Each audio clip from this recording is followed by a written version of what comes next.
untuk kaitannya awal gejala batuk, pilek, flu ya. Nah, yang kedua, jika Bapak Ibu memiliki moksa seperti ini, oh ya moksa ya. Jadi ini moksa, ini bagus juga Bapak Ibu untuk lakukan pemanasan di sini ya. Tadi tinggal dia dibakar gitu dengan korek api, dibakar sampai dia membara gitu ya. Ini jadi bara api. Nah, kemudian kita moksa.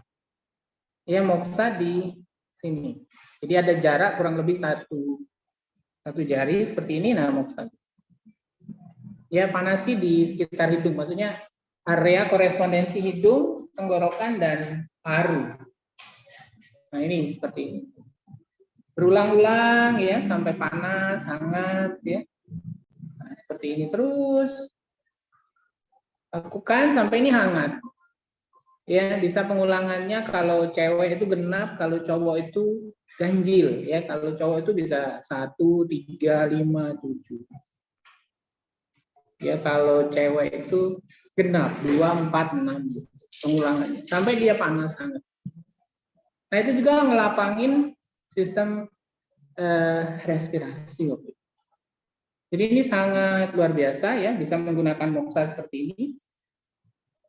Atau moksa tempel yang biasa juga kita tunjukkan menggunakan moksa tempel.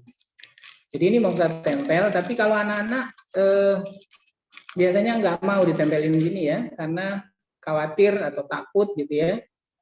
Nah, ini bisa ditempel kalau ini tadi di hidung ya, ditempel di sebelah sini. Dibakar dia nanti. Nah, kalau enggak, Bapak Ibu bisa sediakan moksa batang seperti ini untuk tadi preventif maupun kuratif ketika memang terjadi hal-hal yang gangguan kesehatan pada anak secara dini. Gitu ya. Jadi ini tips buat kita yang biasa kita pergunakan Bapak Ibu